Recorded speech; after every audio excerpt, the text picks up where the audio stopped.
Kusik aku tak takon karo si Adi. Aku kuwi sapa? Kangko Lurah Pasar. Kuwi rak sesingidane, nanging sejatine pun Kakang kuwi Untadewa kakangku. Kena ngapa si Adi ora manut karo pun Kakang? Jarine pun Kakang kuwi suliying wong tuamu. Pun Kakang suliying sawarga Prabu Pandhu. Kena ngapa si Adi ora mbangun miturut karo pun Kakang? Yen ngono si Adi uga badal dawuhing wong tuamu Kanjeng Rama Prabu Pandhu. Sing dawuh dudu Pandhu bapakku, sing dawuh barep kakangku. Aku suliying wong tuamu. Yo, aku ngerti. Kena ngapa ora mangkat takon perang? Aku dudu satriya. Aku dudu prajurit. Aku tukang jagal. Wah, bola-balik domongke tukang jagal wis kon perang. Yen kowe dawuh kon beleh kebo sapi sedina cacahe pira kene lak lakonane. Yen kon perang kudu perkaraku. Mergo yen nganti aku maju perang, ana wong weruh karo wujudanku. Padha ngrahita yen Pandhawa ning negara Wirata mesti bakal nglakoni paukunan meneh. Yen nglakoni paukunan meneh, suwe ngene bakal bali marang negara Ngamarta. Apa isih kurang tentrem atimu? Apa isih kurang marem rasamu? Kowe nyilakake karo adi-adimu. Nggonmu mbrung ulah dadu kowe dikandhani ngeyel. Aja ngladeni Duryudana. Ning kanthi pawadan kautaman mergo kowe kepengin ngladeni karo kadang tuwa. Wedi karo dosa, wekasan kowe ulah sesukan dadu. Nganti entek Ngendraprasta, aku dadi wong buangan 12 taun. Janaka dadi wong banci, kembar Nekulasdewa dadi tukang angon bebek. Wah, isih kurang marem pikirmu. Untadewa, apa mbok anggap ulah dadu ki ora dosa? Ya bener kowe nuruti karo karepe kadang tuwa ning nganggo hitung-hitung. Bener kuwi werna telu, aja nggugu benermu dhewe. Yen kowe nggugu benermu dhewe, katemane ngerkasake adi-adimu kaya ngene iki. Wah, wis kono ya Ben, Wirata bedah ya luweh ora ya luweh. Butuhku mleh kebo sapi. Ya wis. Ya wis Dimas. Ngerti kaya ngono aku ora menyang pejagalan. Tekaku mung nyuwun pambiyantu ning Dimas kadangku ingkang ndak tresnani malah ning kene aku tok unek-unekke. Aku pancen salah.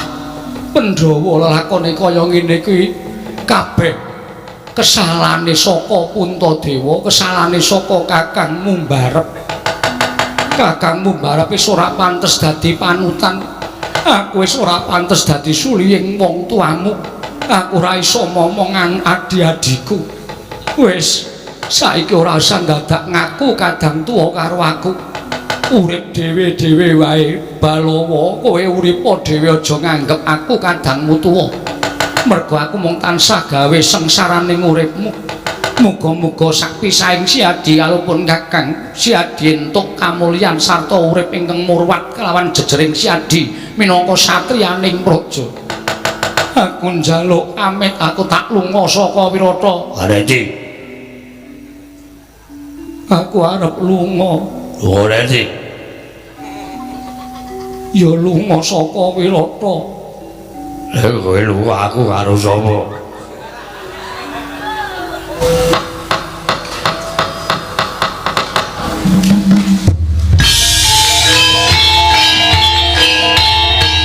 Dilanjutkan pagelaran wayang kulit semalam suntuk oleh Ki Dalang Seno Nugroho. Selamat menyaksikan.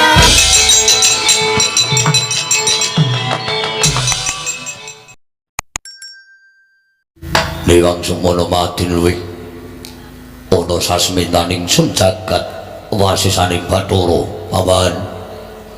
paman Plasa Jenar ayo ndadekake kagiat peglosi paman marira biji wonten ngajengan manira paman Patih Harya Sengguni. Kawula ana nggih anak Prabu sakalangkung gurawalan panampinipun ing abdi ngepatian dupi kula tampi timbalanipun paduka anak Prabu ing Ngastina wonten ing Jawi sanget watos sing manak pindharon salomba pinanjering alun-alun kumitira caruk maras nanging sareng wonten ngarsa paduka tebih saking raos kemarasan nggih wanter sabda pangandika paduka kepareng ingkang bapa ing kepatihan cumadung dawuh paman Plasa Jenar nggih Kadiparan anggen si paman ingsun percaya minangka dadi badal wakil ingsun Pranata tata rakiti negari Ngastina. Paman Patih Haryo Sangguni. Nyawa-nyawa jimat kula sesembahan kula wonten ing Madyapada Prapteng Delahan. Gusti kula ingkang sinuwun menawi paduka miji bab tata rakiting raja sadaya mboten badhe angunci wani. Para kawula sami sayek saka kapti akarya luhuring nusa bangsa tuwi negari Ngastina. Medhaipun para abdi prajurit boten kendhat anggenipun sami gegladhen olah kridane ngaprang. Sawanci-wanci praja paduka katemping parang muka boten badhe anggepok kunca paduka anak Prabu. Ingkang bapa ing kepatihan remuk kasawurna putung sumangga kabandhem nonggil kawula non. Paman kula sejenar dadosaken suka marwata suta raos sing manah. Boten langkung pakaryan ingkang utama tindakna selawase. Lan kaprayogakna anggone pakanira ngadhep ngarsani manira Paman Patih Haryo Sangguni. Sampun boten kirang prayogi pisawanipun ing abdi ing kepatihan. Namung dene lan sak sampunipun kepareng kula ngaturaken sembah sumangga ing pangabektinipun ingkang Bapa Kunjuk Sandapepada paduka anak Prabu ing Ngastina. Sampun kula tampi dawuh sami-sami. Mugi kaprayogakna anggen jengandika lenggah paman kula sejenar. Kawula nun nggih anak Prabu sampun boten kirang prayogi. Bapa Menembadurna sarawuh paduka wonten ing dadul negari Ngastina. Katuran karaharjan rawuh jengandika Bapa Menembadurna bapa ing Sukalima. Asta Kuswala sila bertapa suwalu gimbal sumorante hawala. Kula nuwun inggih Ger. Tansah pinanganing kawidatan ing sambi kula sawanipun ing bapa ing Sukalima. Mangga widodane sekala sowan kula tebih saking sambi kala. Napa kepareng ingkang bapa ngaturaken salam taklimipun ingkang bapa kunjuk ngersa paduka anak Prabu Ngastina Ger. Anak Prabu Duryudana. Kula tampi karya bombong raos sing manah. Mboten langkung kasih kecakno anggen jengandika lenggah Bapa Prabanduna. Kula anak-anak. Sampun mboten kirang prayogi pisawanipun ingkang bapa ing Sukalima wonten ing dadul negari Ngastina menika nggih anak Prabu Ngastina. Kakang Prabu Karna ing Kawungga dipun prayogaken anggenipun lenggah wonten ing dadul negari Ngastina. Kakang Prabu Karna ing Kawungga. Kawula nuwun Yayi. Sampun mboten kirang prayogi anggen kula ngabiyantara. Namung kepareng kula ngaturaken pudya pangastawanipun ingkang Raka Kunjuk ngersa paduka Yai Prabu. Kadang kula ing Ngastina Yai Prabu Duryudana. Kula tampi karya bombong birawaning manah boten langkung. Kasekecakno anggen jengandika lenggah Kakang Prabu Karna ing Kawungga. Kawula nun inggih. Sampun boten kirang prayogi pisawanipun ingkang Raka ing Kawungga. Apa dene sira Dimas Kartomarmo? Prayogakna ngrisi adi ngadhep ngarsanipun Kakang Dimas Kartomarmo. Lho diweji. Sampun boten kirang prayogi pisawanipun ing abdipun Kartomarmo. Namung delan sak sampunipun kepareng kula ngaturaken sembah sumangga ing pangabektinipun ingkang abdi kunjuk Sandapepada paduka Kanjeng Koko Prabu. Wis tak tampa siya diatur bekti lawan pun Kakang. Ora liwat pangestunipun Kakang Waratakna mrikadaning ingsun kang padha gantung sebo Yayi Kartomarmo. Menawi paduka dawuhaken badhe kula candhi nggo jimat Koko Prabu sembahan kula. Lan tatanen Prawadyabala lan Nayaka ing padha gantung sebo. Aja nganti ana ing padha saur manuk jeneng manira diambabarake wigatining pasewakan. Menawi sampun paduka dawuhaken tartemtu ingkang rai namung ngendikani Kanjeng Koko Prabu. Lun mangke Kanjeng Hyang Mahatma Siwa.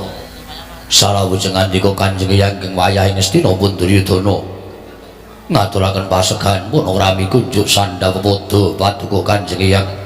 Sesembahan kula ing Talakanda Hyang Mahatma Siwa Bisma.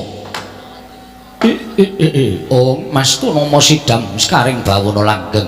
Iya putu Prabu Ngastina ngaturake pasegahan tumraping pun Hyang ing Talakanda wis ndak tampa kanthi legawaning penggalipun Hyang ora liwat pudya astutining pun Hyang tampanana kuluk Kurupati. Lho punika jimat paripe dayanana ing kasantosan paring pangestu paduka Kanjeng Hyang amawahana kabagyaning gesanggula Kanjeng Hyang saha mboten langkung kasekecakno anggen jengandika lenggah Kurupati ya kaya wis ora kurang prayoga sowane yang ngental kandha marang negara Ngastina dina samengko iki inggih Jaka Pitana saestu andadosaken kagiat raos manah dene rawuh ngandika Kanjeng Hyang ingkang boten cecala ingkang saderengipun menawi dipun keparengaken wonten menapa darunanipun dene ngandika Kanjeng Hyang kepareng rawuh wonten negari Ngastina Hyang Kurupati wonten timbalan gajek yen etungan yuswa mono sira putu Prabu Ngastina kuwi durung keladuk sepuh kasinggihan mekaten nanging kena ngapa putu Prabu wis supe kelawan lakon ingkang nembe wae kelakon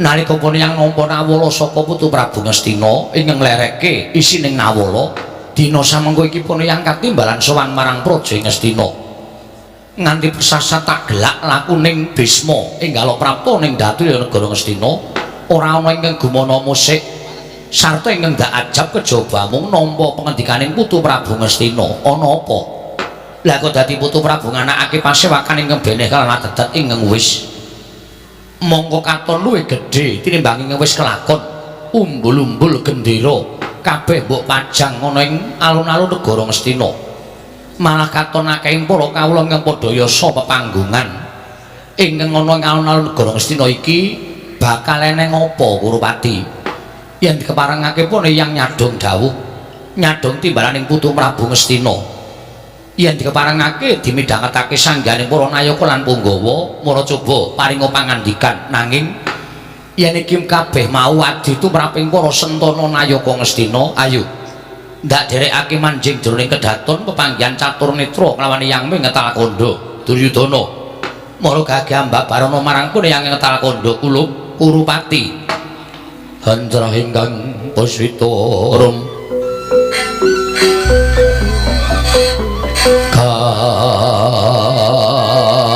kasiring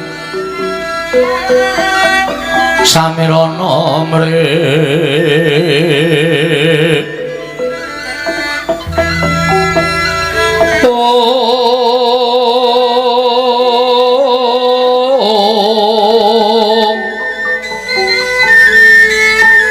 sekar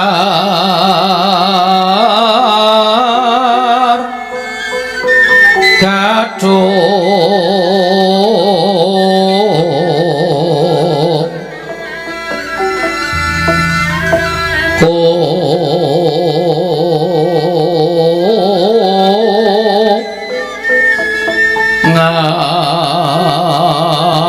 ngas kandanyo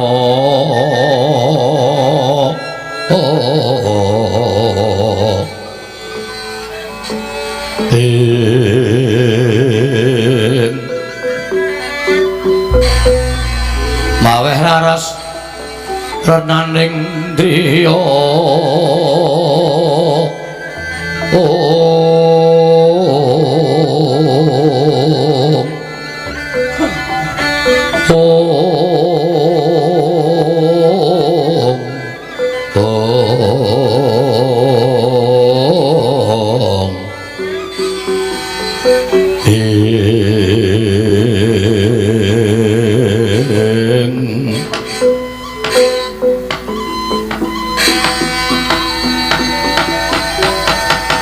wale-wale menapa Kanjeng Hyang anggenipun ingkang wayah Ngastina ngaturi rawuhipun para sepuh para punggawa nayaka miwajeng ngandika Kanjeng Hyang Ngetal Kandha wonten negari Ngastina dinten samangke menika anggen kula badhe ngucapaken syukur ngersanipun Gusti kanthi ngawontenaken suka parisuka mangun sukaning manah kula nedya ngawontenaken kerameyan ageng-agengan wonten negari Ngastina tandha raos syukuripun ingkang wayah ing Ngastina pun Duryudana kunjuk ngersaning Gusti karya jagat kosek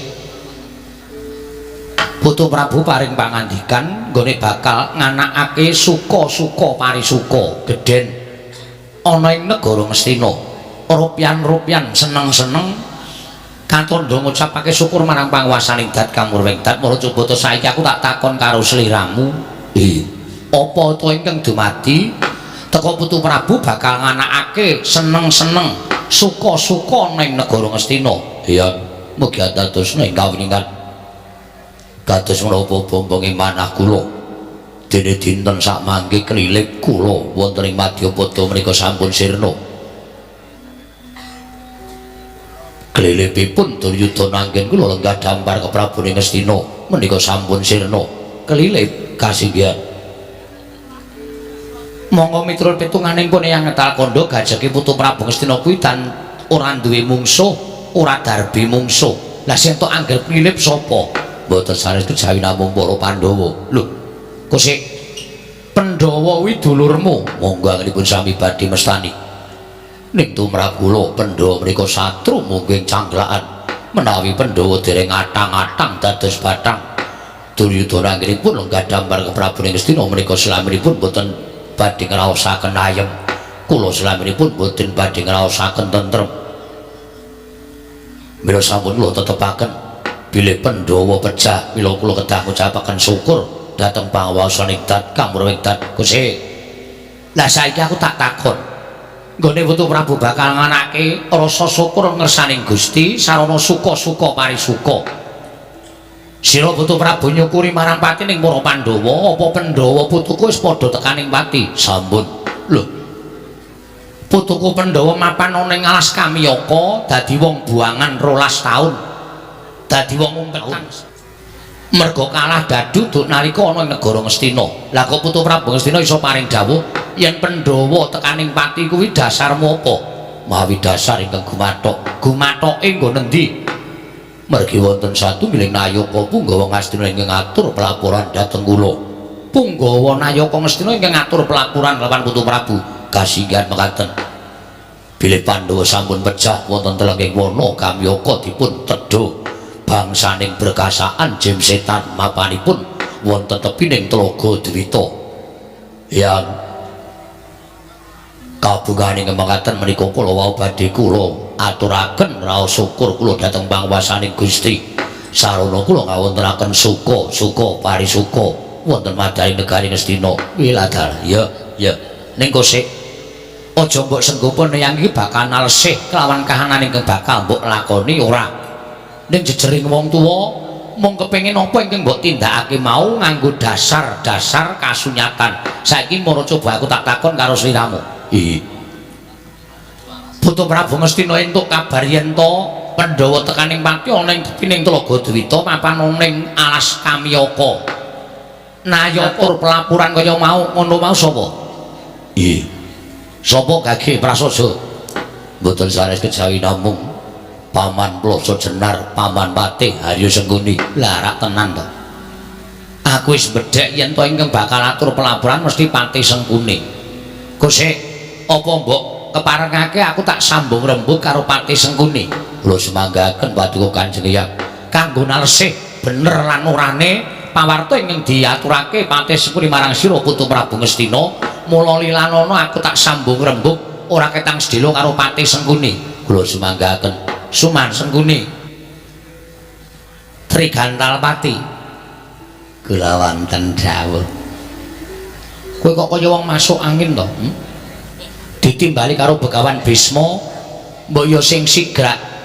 Aja-aja kowe nggonmu tak timbali mau merga kowe wedi tumuli aturmu rada groyok. Mboten penemban wonten dawuh. Lah rak ngono. Dadi cetha penampaning Bisma. Aku tak takon karo kowe wangsul ana pitakonmu kanthi pertitis ya Sengkuni. Inggih. Kula badhe matur menapa wontenipun. Kowe matur karo putu Prabu yen Pandhawa mati ana ing telenging wana Kamiyaka. Papane ing tepining Tlaga Dwita. Bener ngono? Inggih, kasinggihan mekaten. Lah, yen pancen bener kaya mengkono, saiki aku tak takon karo kowe. Dasarmu apa? Lan buktine apa? Sabab wong ngatur pelapuran lawan ratu mau yen tanpa bukti urung iso digagapi bener lan lupute. Mula saiki aku tak takon karo kowe buktine apa mara gage kowe matura ingkang cetha karo Bisma. Suman matura ingkang prasaja. Nalika semanten kula dipun dawuhi supados niti priksa dhateng kawontenanipun Pandhawa ingkang mapan wonten wana Kamiyaka. Dumadakan nalika semanten lampah kula dumugi wonten telenging Tlaga Dwita. Wonten ing mriku kula manggihaken kuwanda ingkang sampun wujud rongkongan menungsa cacahipun 6. tumuli rongkongan cacah 6 menika kala wau kula kukup lan lajeng kula aturaken dhateng ngarsanipun anak Prabu Ngastina cetha menawi menika rongkonganipun Pandhawa gangsal lan setunggal inggih menika pun garwa Puntadewa Wara Drupadi. Sabab kula saged mesthekaken menawi rongkongan menungsa 6 menika rongkonganipun Pandhawa penembahan prisa piyambak. Wana Kamyaka menika wana ingkang gawat kliwat wingit kepati satu mara satu mati jalma mara keplayu. Mboten wonten titah ingkang wantun mlebet telenging wana Kamyaka. Mongko nyatanipun ingkang dipun tundung supados mlebet telenging wana Kamyaka menika Pandhawa ateges titah ingkang mapan wonten ing wana Kamyaka menika mboten wonten sanesipun kejawi namung para Pandhawa. Mila rongkongan 6 menika saged kula pesthekaken bilih menika rongkonganipun Pandhawa kaliyan pun Wara Drupadi. Oh dadi dasarmu perkara kuwi. Inggih mekaten Mremban. Kosek saiki aku tak takon karo kowe, yen kowe iso ngarani rongkongan menungsa ingkang mung kari balung mau, rongkonganing Pandhawa, lehmu iso ngerti yen kuwi Pandhawa saka ngendi? Wong nyatane kuwi mung kari balung. Nggonmu matur marang kersaning Putu Prabu Ngastina mau mung pengaran-aran, tegese kuwi kabeh metu saka pambudidayaning rasamu. Nggonmu ngarani marang rongkongan 6 mau wujuding para Pandhawa ning saktenane upama dadi bukti, upama dikon mbuktekke rongkongan balung mau apa Pandhawa apa dudu, kowe ora iso nglakoni, ora iso ngaturake. Kuwi mung pandugamu wae to Sengkuni. Leh nuwun sewu, panduka ning kula nuwun sewu menika kathah leresipun tinimbang lepatipun. Kok akeh benere tinimbang salahe dasarmu apa? Dasar kula sampun ngaturaken ing ajeng mboten wonten tiyang kang wantun mlebet wonten telenging wana Kamyaka. Ateges ingkang mapan wonten telenging wana Kamyaka menika wujuding titah Bathara menika namung Pandhawa ing nedeng nampi paukuman buangan 12 taun wonten telenging wana Kamyaka Penemban. Ngono. Iya. Terus saiki aku tak takon karo kowe, patine Pandhawa kok ana tepine Tlaga Dewita kuwi sebabe apa? Krana Tlaga Dewita menika papanipun berkasaan jim setan. Tartentu kemawon Pandhawa dipun tedha bangsaning Gandharwa, bangsaning berkasaan menapa malih bangsaning jim setan periprayangan. Menika ingkang dados jalaran Pandhawa tekaning pati. Lah sing alasan musing iki sing aku ora gathuk. Nuwun sewu kok mboten gathuk. Mergo ngene sing kowe tak kandhani ya. Janjane kowe iki ngerti, ning kowe iki etok-etok ora weruh. Liripun kados pundi dene Paduka maring dawuh mekaten. Kowe ngerti to? Pandhawa kuwi nggone laku prihatin, laku tapa. Pandhawa kuwi ora kok ming nalika Pandhawa wis dewasa iki. Ning wiwit Pandhawa bocah, kuwi wis digula wentah laku prihatin, laku tapa brata, laku sesirih menyang papan-papan ingkang gawat kliwat. Mula yen to Pandhawa iki dibuang ana ing wana Kamyaka kuwi tumrap dibuang ana ing papan ingkang langka. Nanging Pandhawa kaya dibalekake malah ngasal mula bukane. Lan kowe tak jarwani, apa to sababe dene Pandhawa kulina prihatin, kulina tapa brata, kulina laku-laku kuwi merga saka wae nggonmu duwe rasa serik karo para Pandhawa. Kok panjenengan paring dawuh mekaten? Lho, mestine aku ngerti.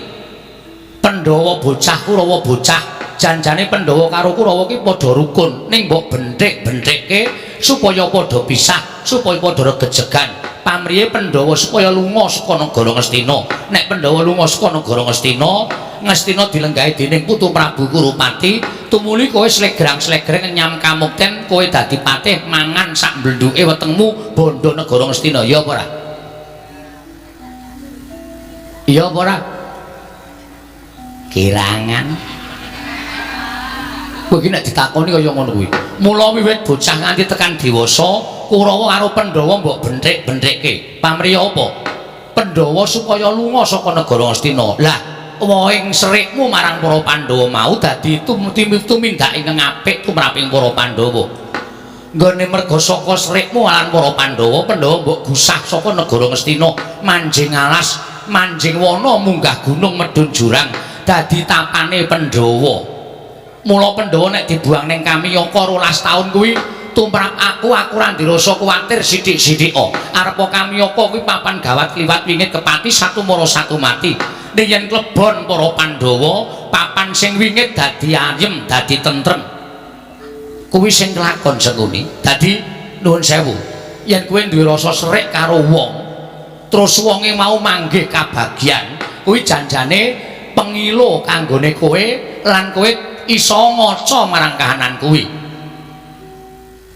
yen to wong srik kalawan wong liya kuwi awohe sing mbok sriki mau mesti bakal nemu kabagyan hitungan inggih mula nek kowe kanthi dasar Pandhawa mati dipangan buta dipangan Gandharwa dipangan berkasaan jim setan priprayangan terus kowe ngaturke rongkongan wujud rongkongan menungso 6 cacahe marang ngersane Putu Prabu Kurupati mbok aturake yen kuwi rongkongan Pandhawa kuwi kabeh mau ora nyata mergo Pandhawa kuwi nuwun sewu lho yen manggon ana ing alas Pandhawa kuwi ora bakal kekurangan mergo pendak-pendak tansah dipunjung dening para brahmana pendhita Resi Wiku Winasih Sewa Sugata kang mapan ana ing alas wujude woh-wohan kinarya dedaharan lan sak piturute mergo Pandhawa tantrah ditresnani dening para brahmana ditresnani dening para pendhita kuwi yen Pandhawa mapan ana ing alas yen Pandhawa mapan ana ing Karang Pradesan akeh sing padha ngampirake akeh sing padha kepengin ditunggoni dening para Pandhawa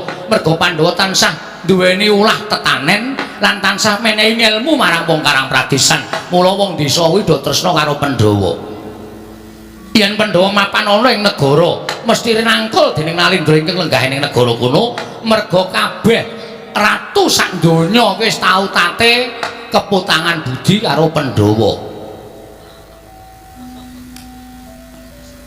Sengguni kula wonten dawuh iki tak tuturi nggih niki kula nyatet kok dadi kowe ngerti yo mula nek kowe kuwi ngandhake ento Pandhawa tekaning pati ning Wanakamyaka kuwi goro lah saiki ngene beda lereke inggih ora sak rembug perkara Pandhawa penemune Bisma Pandhawa urip penemune Sengkuni Pandhawa mati mangsa Garanga ning tumrap aku Pandhawa urip inggih monggo wong menika pemanggihipun piyambak-piyambak nek tumrap kula Pandhawa sampun pejah sampun wujud rongkongan menungso malah sak mangke sampun kula petak wonten taman makam pahlawan negari Ngastina ya wis sakarepmu Sengguni sakarepmu sing jeneng rembugan karo kowe iki ora bakal iso menang ya mung titen-titenan wae nek tumrap Bisma Pandhawa isih urip Pandhawa isih sugeng apalipurna Pandhawa isih mukti ngawibawa Nyakrawati Baudenda merga muktine Pandhawa kuwi ora kudu kemul brana picis kudu lungguh marang kursi derajat pangkat ora kuwi dudu ngelmu ning para Pandhawa tumrap Pandhawa mukti ngawibawa Nyakrawati Baudenda kuwi ora kok sinandang wujuding brana picis sing akeh sarta lenggah dampar keprabon kuwi ora Sengguni inggih saiki beda sing tak rembug inggih malah babar pisan gandhengan ning kene kabeh mau wis kebuka lorekmu mula babar pisan arep tak ketokke alamu mangkir mbiyen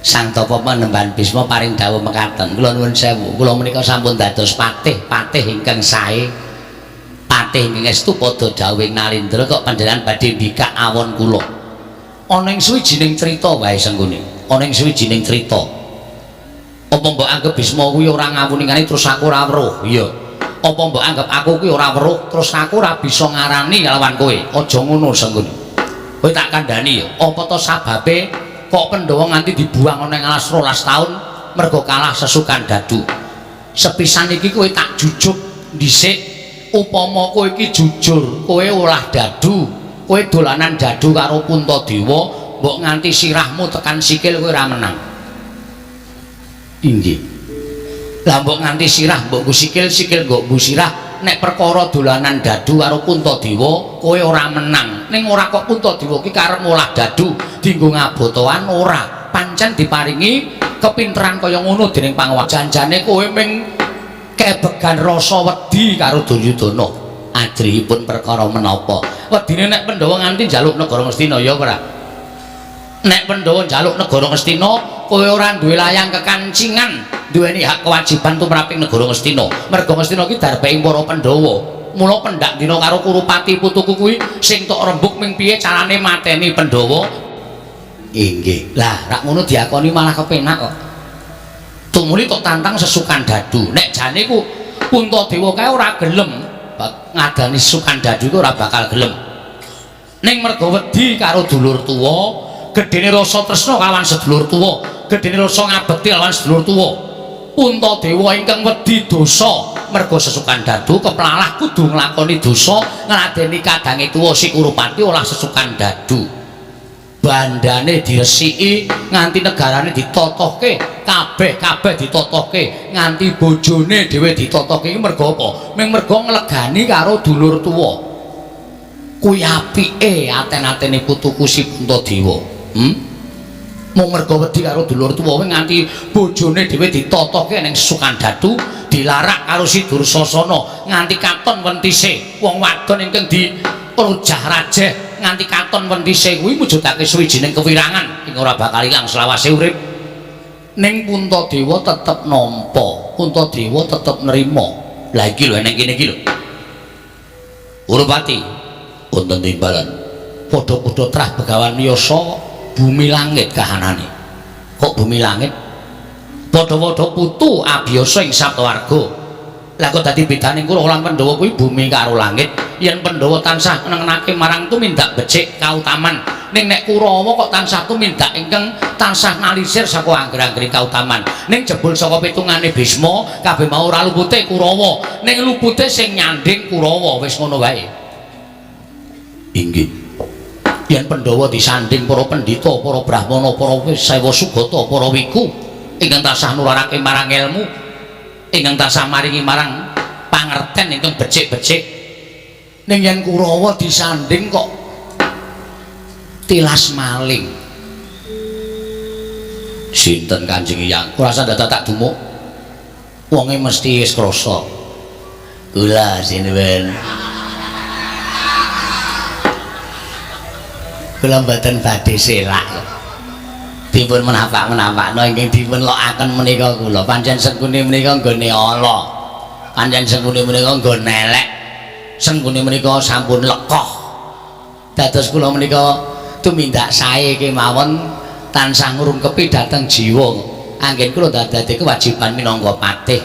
Ewa semanten tetep dipun lepataken dening Sang Persira ora ngluputke. Ning kabeh mau sing tak kandhake rak nyata to. Ha nggih. Nyata ora? Ha nggih. Ha nggih nyata. Lah nek nyata kuwi diakoni malah apik. Wong ki nek gelem ngakoni keluputane dhewe, ngakoni benere wong liya, kowe tak kandhani ya sengkuni, kuwi apik-apike wong. Ning wong ki nek ngetokke karo benere dhewe, ngakoni benere wong liya, kuwi tataran sing nomor loro. Inggih. Sing pungkasan, wong ki nek ora gelem ngakoni benere liyan, ning benerke salahe dhewe, kuwi remuk-remuke menungsa. Ngerti? Nggih. Sapa ngono? Kula. Inggih. Inggih. Nyatanipun tumrap kula Pandhawa sampun pecah inggih sampun. Boduna. Wonten dawuh, Ger. Badhe paring pangandikan menapa? Nuwun sewu. Nyatanipun menawi dipun glejah panjenenganipun Sang Mahatma Siwara Bisma menika kepara nyata. Sampun ngantos paduka tumuli pitados dhateng aturipun tiyang ingkang kirang tanggel jawab, Ger. Nuwun sewu. Upacara suka-suka parisuka menika mboten kedah mawi ropian-ropian remen-remen ingkang kliwat dhateng winates menika sampun ngantos. Amargi tumrap kula pangertosanipun ingkang bab ping 5 Gusti menika mboten remen dhateng titah ingkang remen-remen nanging kliwat saking wates-wates menika mboten remen. Cekap nguncupaken asta ngrepekaken kidung suci mantra rahayu konjuk ngersanipun Gusti menika tumrap kula sampun cekap. Mboten sisa mawi rupian-rupian wonten ing alun-alun dipun wontenaken pahargyan menapa kemawon ngantos bucal Prabeya ingkang nyun sewu mboten sekedhik cacahipun. Inggih. Langkung prayogi menawi menika dipun paringaken dhateng tiyang ingkang kekirangan. Umpamanipun dhateng satunggiling waranda ingkang sampun laduk sepuh, satunggiling bocah ingkang loro mboten gadhahi rama lan ibu. Menika dipun paringi Prabeya menika sampun mujudaken satunggiling ucap syukur ingkang langkung prayogi. Blungon ra cocok kan nek ana wong apik melu apik, nek ora ana wong apik ya ming rubuh-rubuh gedang. Jebul Ngastina menika kathah wong-wong sing lelamisan menika tumrap kula ngaten menika nggih sampun ngantos midhangetaken kongkang yang munyuh kekeleng. Janyatanipun menawi katipun Bekandra menika nyata menika sae tumrap negari Ngastina. Matur sembah nuwun. Kakang Prabu Karna badhe paring damel napa? Yayi, kula nuwun sewu. Lareking pirembagan madyaning Datu ya menika mboten saged kejawi namung babakan perjaipun para Pandhawa. Sakmenika ngaten kemawon. Kula menika ngantos brebeg menawi kula menika midhangetaken sabdanipun para sepuh ingkang setunggal mestikaken Pandhawa sampun pejah, ingkang setunggal paring dawuh bab kesaenan katentreman. Kula nuwun sewu. Sakmenika kula badhe nyuwun priksa, jagat sampun kados mekaten menika anggenipun wados kesaenan wonten pundi? Anggenipun badhe pados katentreman wonten pundi? Kula kinten sampun boten wonten. Sakmenika sinten ingkang mentala inggih menika ingkang mukti. Nah, menika kula rada cacak. Ngaten kemawon rasan dadak ngrembug babakan katentreman, babakan apik, babakan becik, babakan suci menika sampun boten wonten. Pejah sareng kalih semahipun. Suci menika sampun boten wonten. Jagat niku sampun kebegan watak angkara budi candala. Lah kaya sing ngrembug kasucen, ngrembug katentreman, ngrembug kesaenan menika nuwun sewu. Menika ngayawara. Mila Yai. Menawi saking panjenenganipun ing Raka Nyawangga upami Pandhawa sampun pejah menika lakar kaleresan menika dipun jangka Paduka Yai Prabu nanging menawi Pandhawa tasih gesang monggo kula paring dawuh dhateng Raka Nyawangga kula sagah mandhe gandewa mungkasi gesangipun para Pandhawa wonten wana kamyaka Yai sidhem jroning pasewakan Wadyagung tanpa sapawa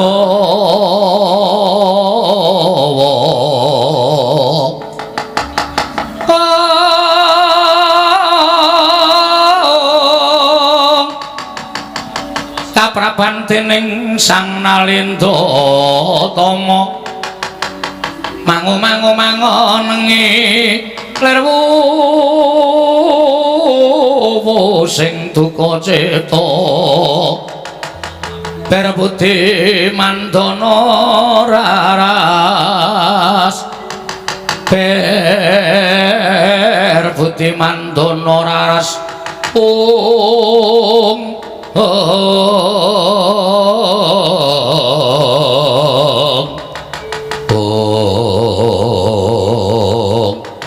Tidha madyaning pasewakan agung dadosaken tintrem swasana madyaning pasewakan dupi sakathahing para nayaka punggawa sepuh sami munjatrosanipun sanata ing Astina Prabu Duryudana nadyan nganata Astina Prabu Duryudana kendel datan mubah datan musik ngantarta kodheng sutaning galih nalika semanten midhang sabdanipun para sepuh nglenggahi kanyut minangka wardu kanyut ujarwa ganten wardu jarwa ngaca nginangka durung abange dulur manding dasaring pertala kasaru geger njaba pihak ngarsa tangkeping muri kesebar bonamu apa to kang dadi darunane ora ana macan saka kangge gajah medhun saka wandilan kejawi namung sawanipun sastu giling Nalendra trata sabrang ingkang wantun minggah datulaya mancat Pancniti ngabyantara mabuka susilastawa galia mangron baing para kawula kanca pihak-pihak ana daya minggih dalu dalan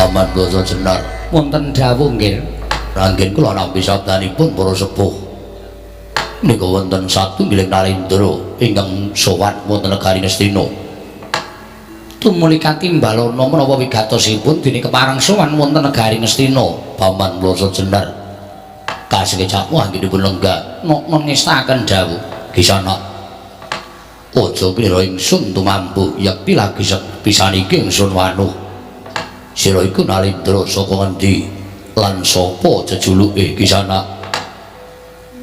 lho namit pasang Kalimantabi tinebening lodune dumaweng tawang tuwang jinuwun menawi paduka dangu dhateng jasad kula estunipun paduka sampun nate pinanggih kaliyan kula namung kemawon dereng saged sak pejago menawi paduka miji dhateng sawanipun ing abdi kula menika wingking saking negari Trigarta mburi saka negara Trigarta non wonten ingkang sudi mestani dhateng kula pun Prabu Susarman.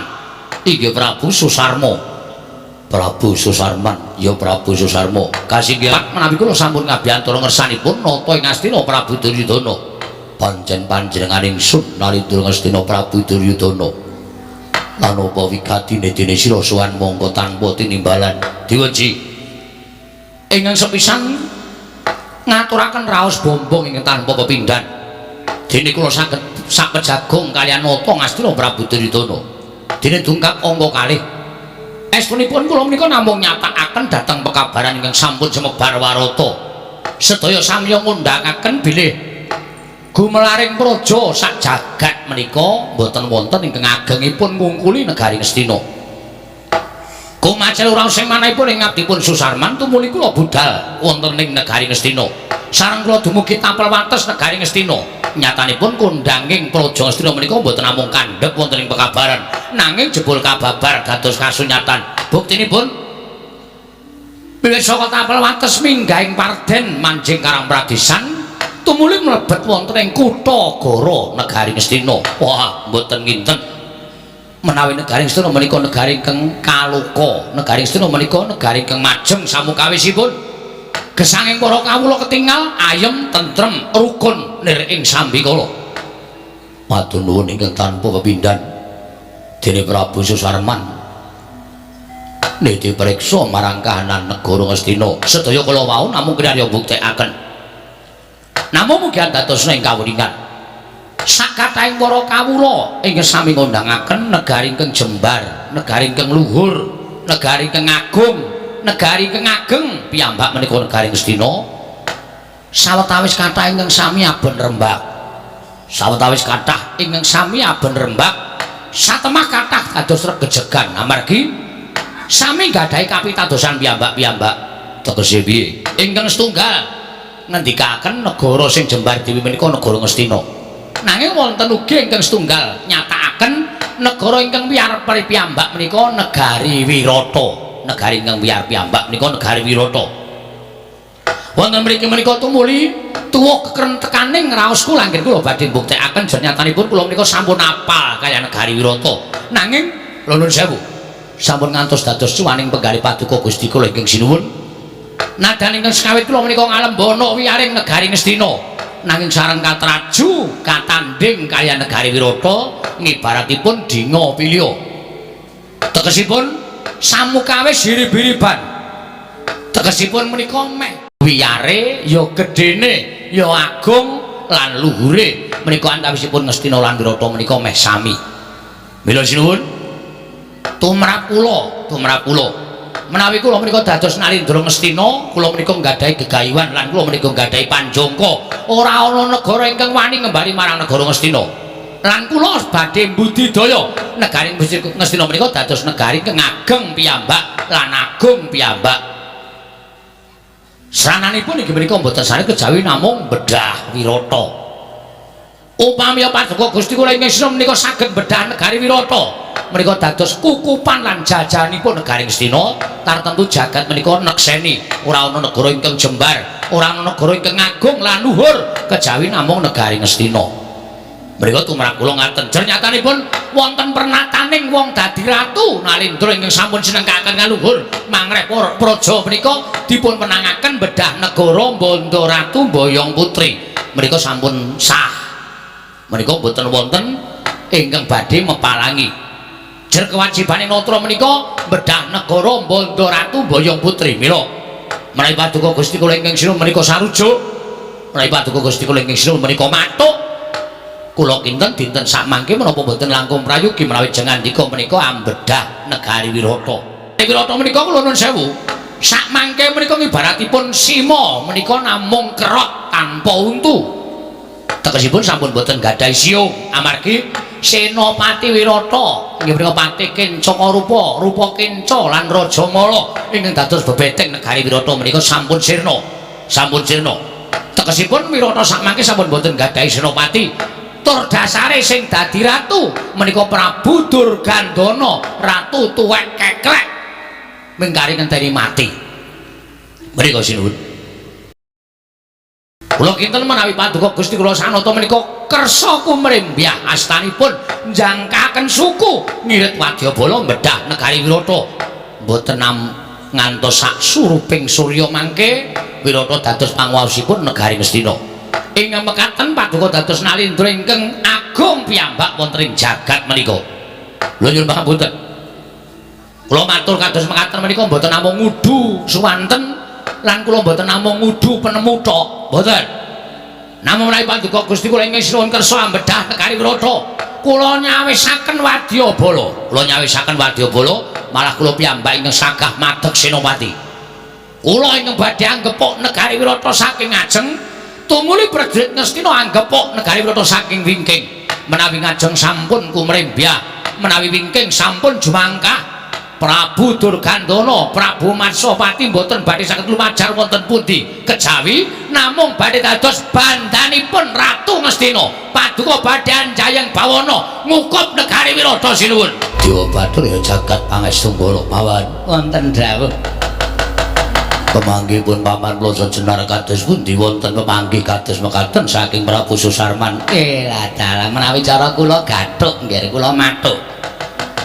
Menika mujudaken satunggiling iga pertikel ingkang sae tur malih menawi paduka badhe munceraken asma paduka inggih kedah kados mekaten menika menawi katoken panjenengan cocok kaliyan panggihipun Prabu Susarman mboten cocok sabab menapa menawi ngaten kula aturi damel layang penantang supados sak mangke tiyang-tiyang Wirata sami samapta ing gati sawiga ing diri kula nuwun sewu tiang gepuk perang menika mboten sak perlu nganggo layang penantang arep perang kok layang-layangan kaya wong jatuh cinta arep perang menika mboten sak layang-layangan teka mrika mboten samapta mrika mboten tata-tata digepuk perang tartemtu Wirata badhe kocar kacir mboten kanten-kantenan mboten paman inggih Prabu Susarman wonten dawuh sinuwun apa kang dadi go pertikelmu bakal ndak sarujuki lho menika saestu yo tenan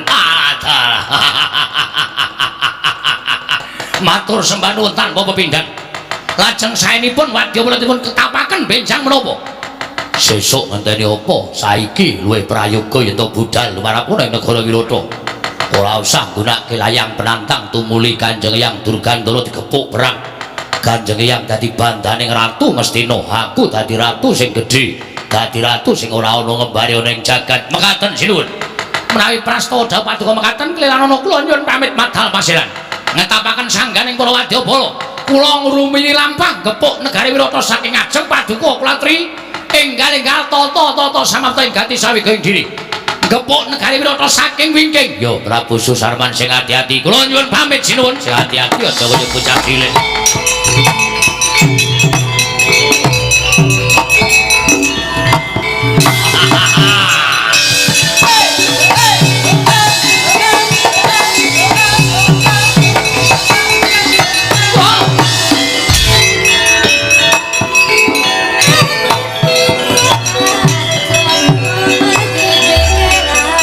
Pandhita kang wiyar wangsit pindha kombang ngangajaping tawang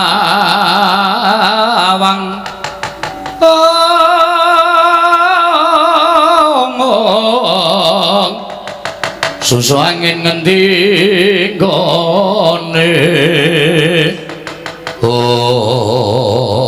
Putu Prabu wonten dawuh satemene aku ya mathuk aku ya cocok yen to suwijining nalindra mono kudu wani ngelar jajahan ngambake wewengkon negara Ngastina sarana bedah negara Bandharatu Mboyong Putri pancen jroning prantaning praja ana ukara ingkang ratu diwenangake ya kuwi njajah utawa ngraman utawa bedah negara kasinggihan mekaten nanging uga ana pernatan ingkang ngandhakake yen ratu kepengin ngelar jajahan bedah negara Bandharatu Mboyong Putri kudu nggunakake layang penantang mulih ento Putu Prabu bakal bedah negara Wirata negarane Durgandana ndak sumanggakake kersane ngono aku manut nanging kudu nggunakake layang penantang tumrap kula mboten perlu yen ngono kowe nerak pacak nerajang pawalering pernatan praja ingkang dados nalindra menika Duryudana sing nyekel pernataning praja menika kula mila kula mboten badhe mawas menapa kula nerajang walar menapa mboten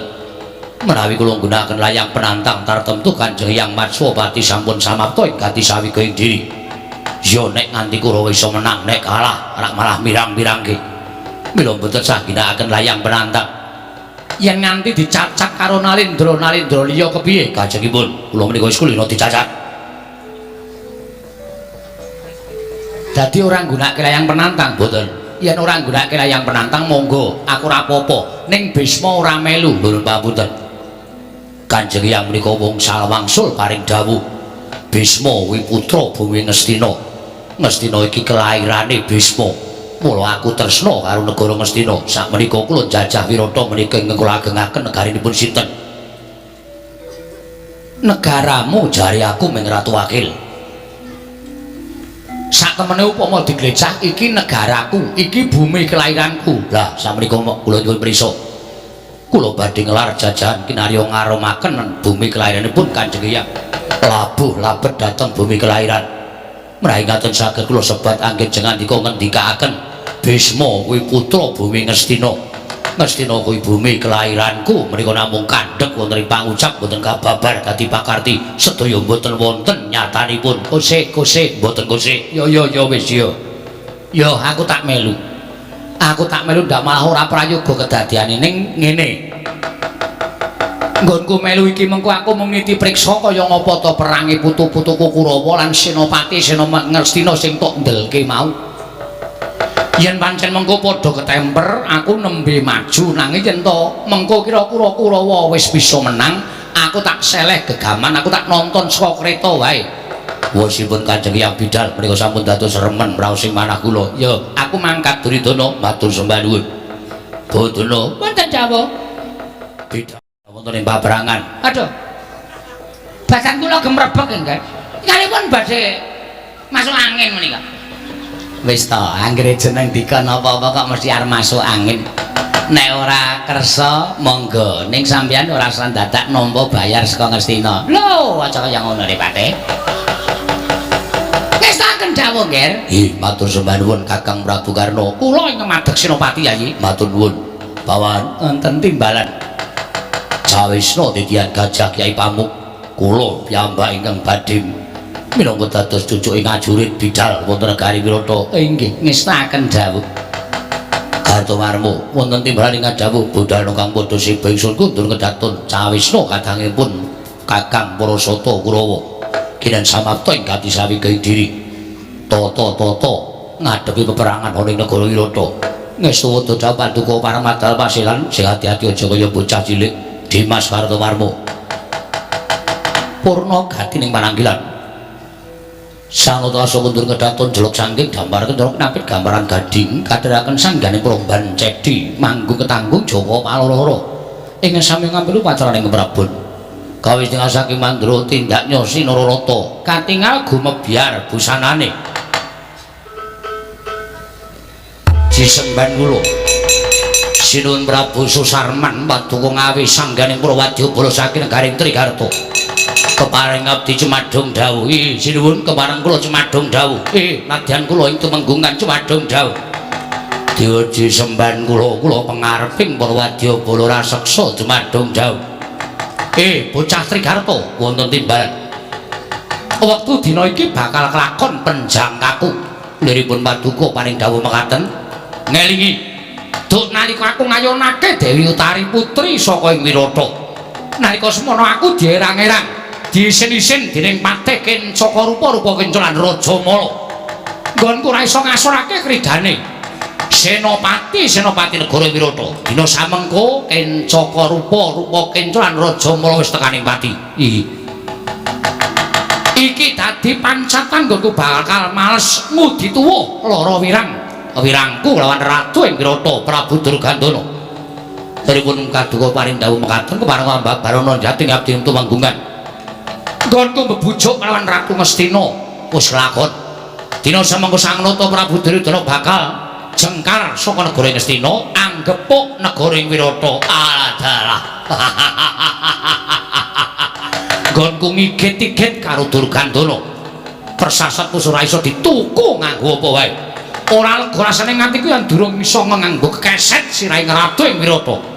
Parang paduka Sang Prabu Sarmon keparenga ambabarono dawuh menapa ing badhe paduka dawuhaken Gret lampit brungkat kimpul gajah gelar Singa Barung aja ana prajurit ingkang jijir kabeh budal lumarap ana ing negara Wirata negara Trigarta gepuk saka ngarep mengko ingkang bakal gepuk negara Wirata saka mburi ya kuwi Wadyabala Ngastina yen saka ngarep digempur saka mburi dirayah Ratu ing Wirata Prabu Marsopati ingkang wis keladuk yuswa ora bakal iso menang mestine Ratu Wirata Prabu Durgandana dadi bandaning Prabu Susarman lah iki eneng kene iki sing dadi penjangkaku mekaten sinuwun ya lajeng pangkatipun Wadyabala benjang menapa ora ketang sambung obor cara lintang tumrih padha mangkat dina iki napa ngestaken dawuh pangareping yaksa wonten timbaring dawuh sinuwun tetap napa Wadyabala buta tak keparengaken jarah rayah negara ing Wirata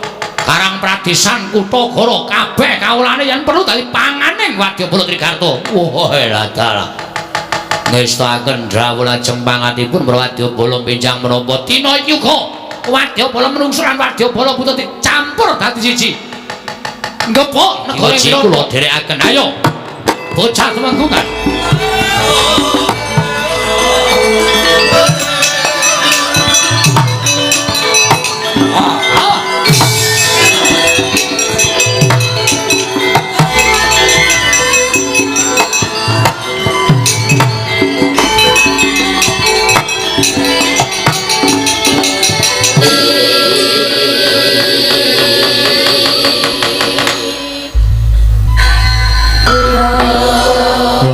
yang ninggang driya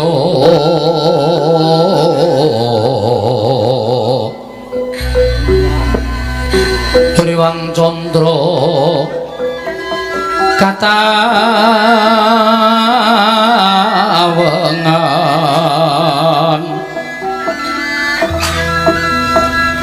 sumo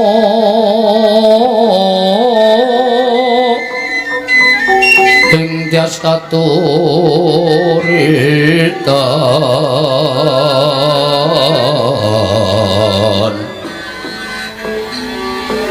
limut kabiyataning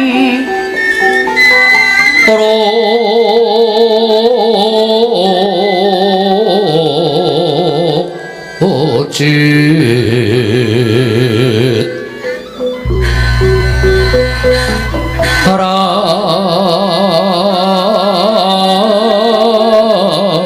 Mendri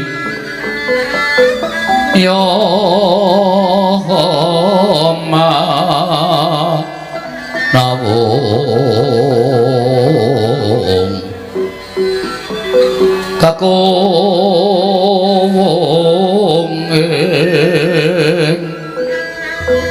kakung ing bang wisesa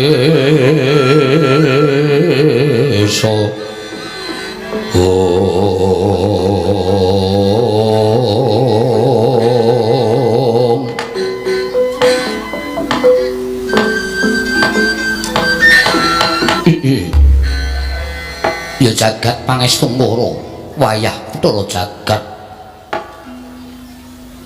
ingkang aran Salindri ingkang jarine abdine anakku Si Utari iki apa kowe Nunamet pasang Kalimantabi tinepi ngiloduni dumawaing tawang towang mila mboten klentu kula ing abdi pun Sadewa Bathara Wiladara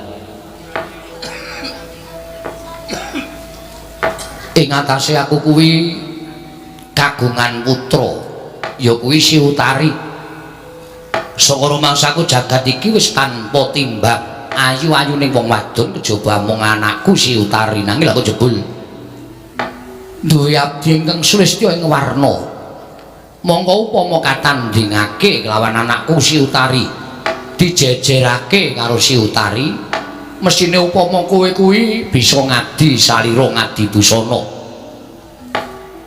anakku wae kalah kelawan pasuryanmu mula ora jenengmu kaliyan to adiku sakarone kenca rupa lan rupa kenca gandrung-gandrung nganti tekaning pati mergo dipateni kalawan bojomu kang asipat Gandharwa Crita ingkang sabarana ing jagat Wirata mau apa pancen kepara nyata? Lakar kalersan mekaten sinuwun. Gusti kula patih kenca rupa lan rupa kenca seda krana pinerjaya dening semah kula ingkang wujud Gandharwa. Lah, yen wis ana aturmu ingkang kaya mengkono mau tegese kabeh kabar mau ora mung kandhek ana ing pekabaran nanging kababar dadi kasunyatan. Mula usak trepe wong kang luput tumrap negara luwih-luwih wani gawe patine nayaka utawa punggawa negara Wirata bakal nampa paukuman. Lan ngerti yo? Ora ana paukuman ingkang pantes mbok sandang Salindri. Ora ana jamak lumrahing ngatasé negara Wirata matrapi paukuman lawan bojomu sifat Gandharwa. Mongko donyane beda antaraning donya menungsa lan donya Gandharwa. Mula wektu dina iki ingkang dadi suliying bojomu kang kudu nampa pidana ya mung kowe Salindri. Mula nalika semono aku wis netepake yen to sira bakal dihukum pati ana ing negara Wirata. Nanging merga saka penangise anakku Si Utari ingkang nyuwunake pangapura kelawan sira Salindri, hukum pati ingkang bakal tumiba marang sira Salindri ndak longi sarta ndak entreng-entrengi. Wektu dina iki kowe kudu lunga saka negara ing Wirata lan ora kena nyerambak sabet sapon negara ing Wirata. Dina iki uga kowe nampa hukum tundung saka negara Wirata lan ora keparengake ketok ana ing tapel wates negara ing Wirata Salindri.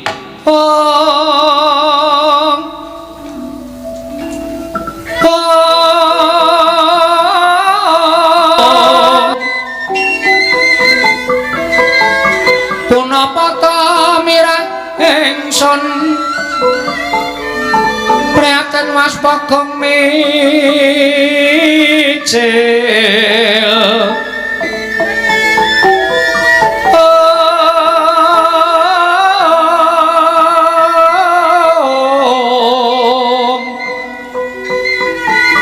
Tudatan bo karya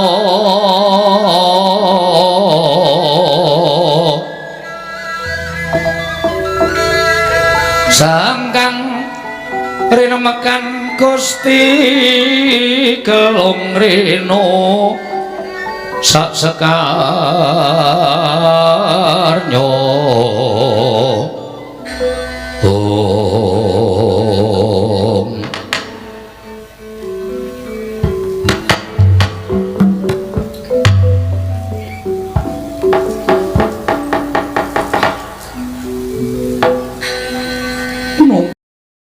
sampun paduka dawuhipun Salindri mboten badhe selak. Namung kula nuwun sewu sinuwun menapa dipun keparengaken kula nyuwun inah sawetawis wekdal. Kowe njaluk wektu. Inggih. Kanggo apa? Krana mugi dados ing kawuningan slaminipun kula gesang wonten ing Wirata kejawi suwita kelawan ingkang putrapun Gusti Ayu Utari. Kula menika ugi nggadahi samben sadé lisah wangi. Monggo kathah rencang-rencang sabarakan kula ingkang sami numbas lisah wangi dhateng kula. Ewadene sedaya sedereng saged ambayar kanthi tuntas sinuwun mila nengga menawi sampun purna. Anggenipun sami nglunasi dhateng piutangipun menapa dipun keparengaken. Kula nyuwun wekdal sawetawis tunggal menapa kalih dinten jagat Dewa Bathara. Yen kowe kuwi dudu abdining Si Utari mestine aku ora bakal paring inah lawan sira Salindri, nanging gandeng kowe kuwi abdining Utari. Mongko Utari banget nggone tresna kelawan sira Salindri. Mula nggonmu njaluk wektu iki mau tak paringi wektu, nanging sedina gedene rong dina yen to aku isih sumurup marang pewujudanmu mapan ana negara Wirata, aja takon dosa. Yen to hukum tundung mau tak unggahake meneh dadi hukum pati. Ngestu padha dawuh paduka Gusti kula ingkang sinuwun. Ya wis. Yen pancen kaya mengkono wis cukup. Nggone ingsun paring pangandikan lawan sira Salindri. Kanggo wonten timbalane ngadhawuh sinuwun. Sira jejere ping Lurah Pasar tansah tak caketake lenggah kanusuwanmu marang ngersaning Sang Nata Prabu Durgandana. Ora kok sebab saka apa nanging nggono pinter olah sesukan dadu. Mongko sesukan dadu ki dadi pekaremaning Nalinduring Wirata Prabu Marsopati. Mula kanggo gandenggonku paring dawuh kelawan sisalindhi ki maos paripurna, ayo padha seneng-seneng sesukan dadu kelawan panjenenganing sun ladenana nggonku pengin olah sesukan dadu kanggo sinuwun sesemban kula. Sewu-sewu kalepatanipun ingkang abdipun kangpo tadah wadana. Mboten ateges kula badhe wantun handhuwa dhateng kepareng paduka Gusti kula sanata ing Wirata. Namung nyatanipun sedaya sampun priksa bilih sesukan dadu menika dados laranganing negara. Ugi sak mangke badhe nuwuhaken raos watak angkara Budi Candala. Menapa ta sababipun dene kula wantun mekaten matur mekaten kathah inggih menika lupiya ingkang kelampah wonten satunggiling Nalindra ingkang namipun Prabu Nala miwah Dewi Damayanti. Menika ugi remen olah sesukan dadu wekasan negarinipun kamprung sak bondo prabayanipun ugi telas datan posisa wekasan Prabu Nala lan Dewi Damayanti gesang wonten ing telenging wana dados tiyang papariman Wulandara. Menika anggenipun remen olah sesukan dadu angka kalih wonten panunggalanipun Nalindring Amarta Prabu Puntadewa sakadang kadehan anggenipun kawon olah sesukan dadu kaliyan para sata Kurawa wekasan kedah nglampahi paukuman kalih welas warsa setunggal warsa umpetan. Bebasanipun dados jalma wanan gesangipun tanpa beda kados dene titah ingkang mapan wonten ing wana wastra lungset ing sampiran sarah mungguing lautan mboten wonten ginanipun. Mila sinuwun menawi kepareng mboten ateges kula ngemutaken dhateng paduka sangata namung sedaya menika dados lupiya miwah kaca benggala sampun ngantos paduka menika katarungku ngreh olah sesukan dadu ing mekaten satemah paduka Gusti kula saged ameper mubal babaling kanepson nanging menawi paduka kereming olah sesukan dadu tan wandhe mangke badhe ngrisak asma paduka agengipun badhe damel banger bacin nyipratirah letuh negari ing Wirata sinuwun Prabu Marsopati jagat pangestu Ngoro ing kanggo lah kok dadi malah kowe ngerwetek kaya bedet semono mbok Tegalan malah kowe gunemamu ndrewili kaya grojogan sing dadi ratu ning negara Wirata kuwi Marsopati Durgandana kuwi wong kang menang nepak mbunburane wong sak praja negara Wirata. Perkara aku arep seneng olah sesukan dadu, perkara aku arep seneng olah sesukan liyane kuwi dadi pekaremaning ratu ing Wirata. Kowe ora usah dadak mulang-muluk karo ratu Wirata. Derajatmu mung lurah pasar, lah kok kowe wani matur akeh-akeh kelawan Nalindring Wirata. Kanggo wonten timbalane ngajauh. Sepisan jiki tak ngapura. Nanging ganep kaping pindho aja kelakon dosa aku bakal mentala karo kowe tak ilangi jagaing siramu biak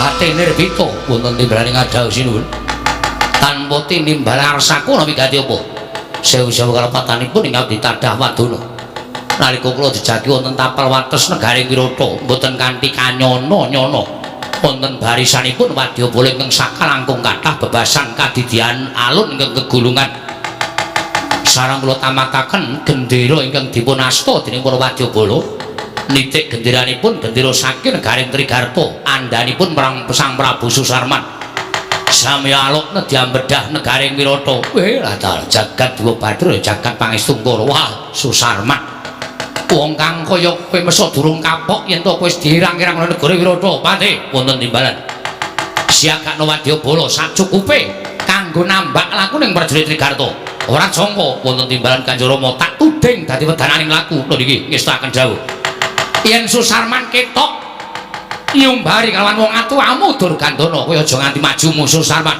tak petukne dhewe kaya ngapa dadaning Ratu Trigarta si ngestaken dawuh paduka Kanjeng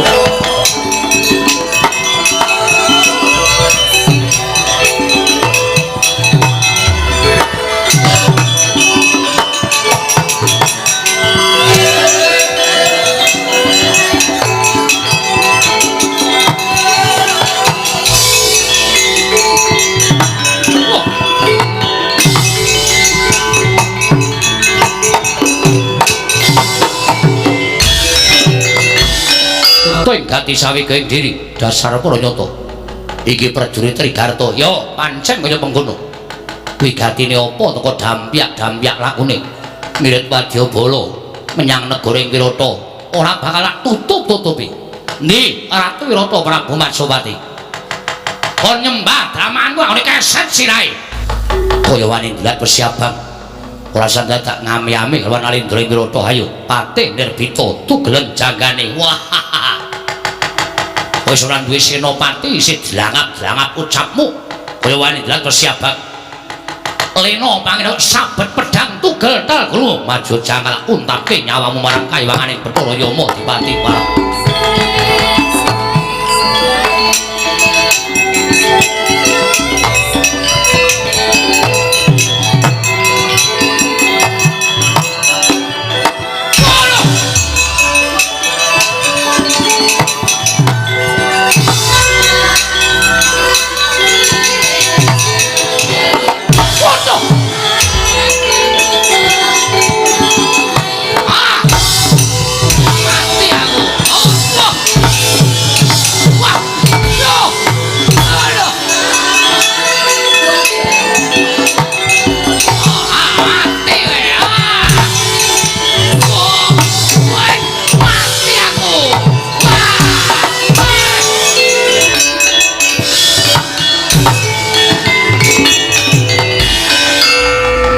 Karepe dhewe senopati wis tekaning pati Kencawa rupa-rupa Kencawa Raja Mala wis mudhar wae lah kok isih kekuatane ngedapi-dapi wong Wirata. Walah dal anak-anak Prabu Durgandana ngamuk punggung Sura Tamtama Nirbaya Nirwikara nganti kaya banteng ketaton. Biasalan Deandi Ratu Wirata Durgandana.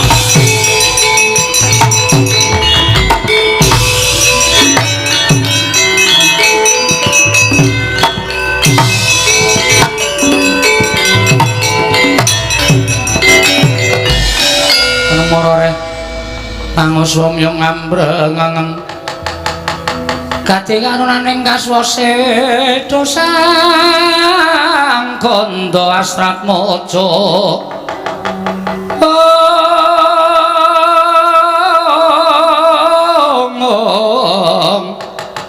long lalu mangulati surya mangrang sang wayah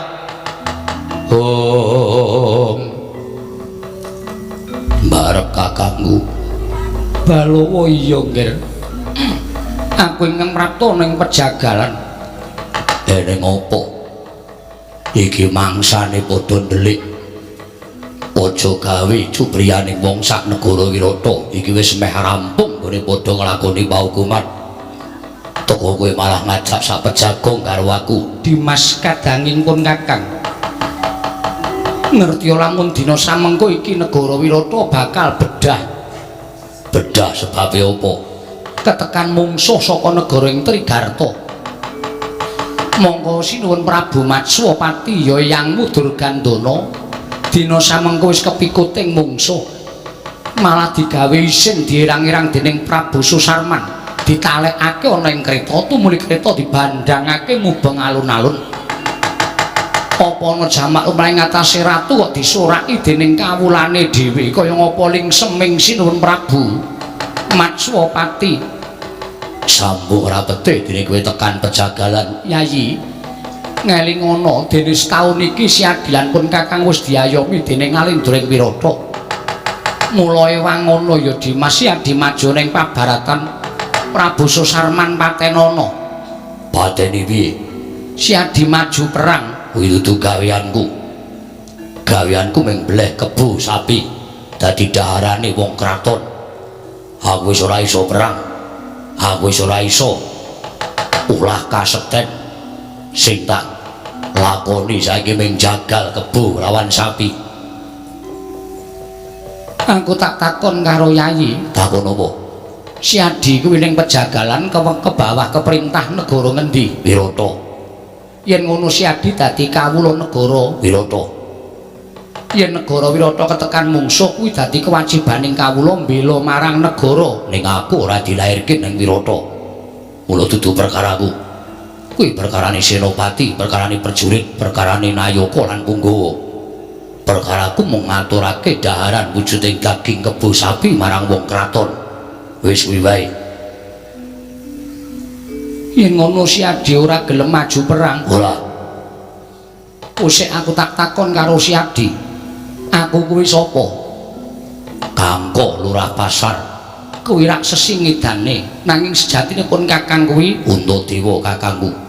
kena ngapa si Adi ora manut karo pun Kakang? Jarine pun Kakang kuwi suli ing wong tuamu.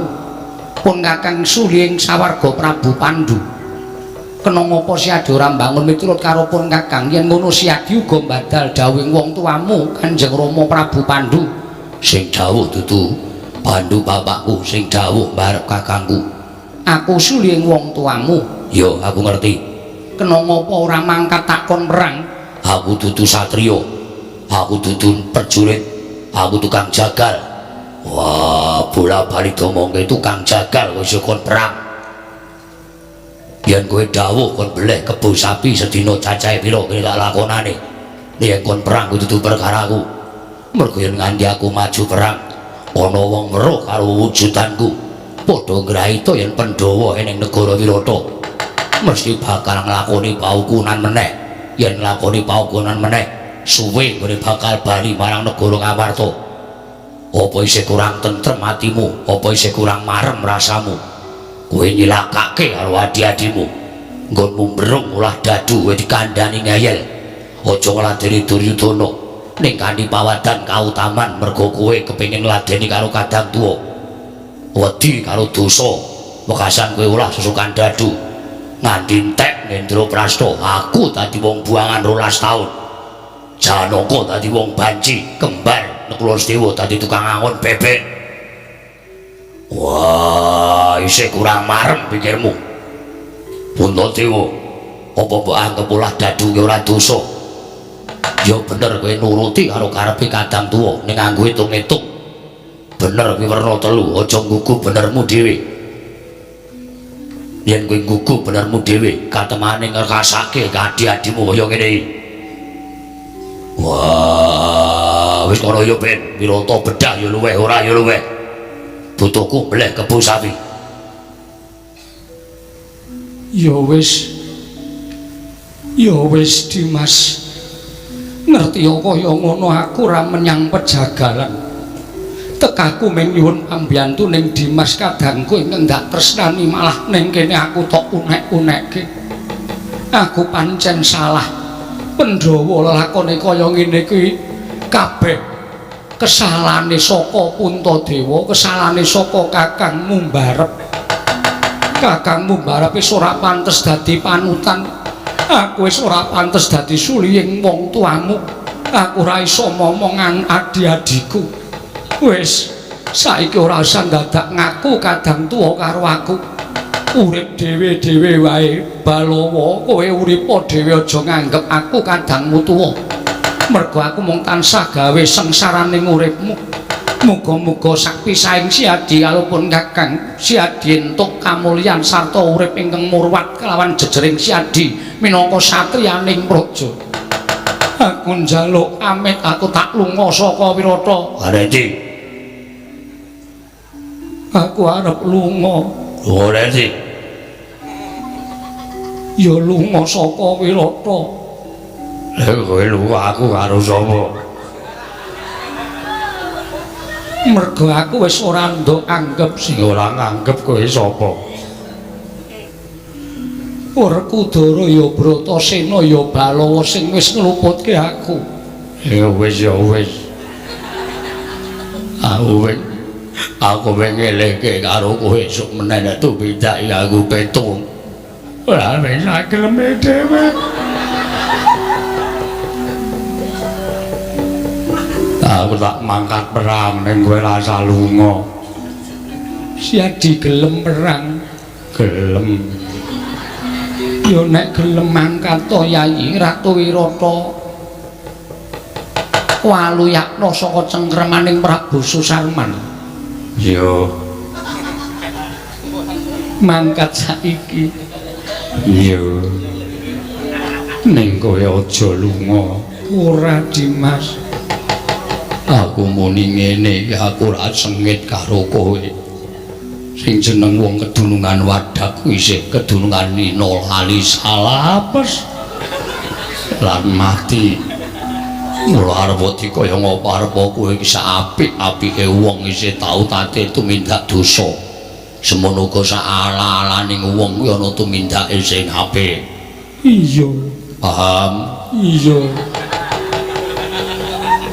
Aku tak mangkat.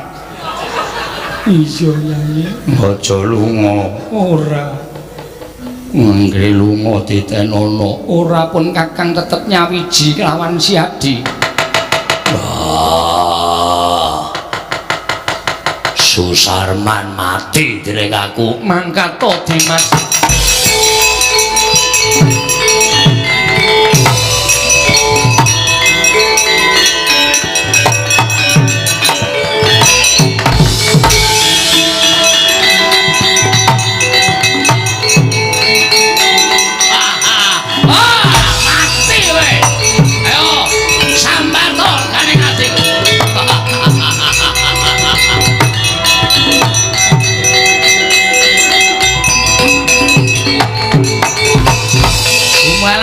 Khusus Sarman mulat noto ing Wirata Prabu Durgantana wis datang nggadahi kekiatan saya madhep mantep nggih Nyoharsa mirang-mirange kenalin Ndra Wirata ucap kacarita naka semanten datang roh sangkan paraning bilai ketap-ketap ing akasa Sang Balawa nggih sampun matek aji Bandung Bandawasa angejloki Prabu Susarman sak kretane nalendrane mati kretane remuk dadi sewalang-walang.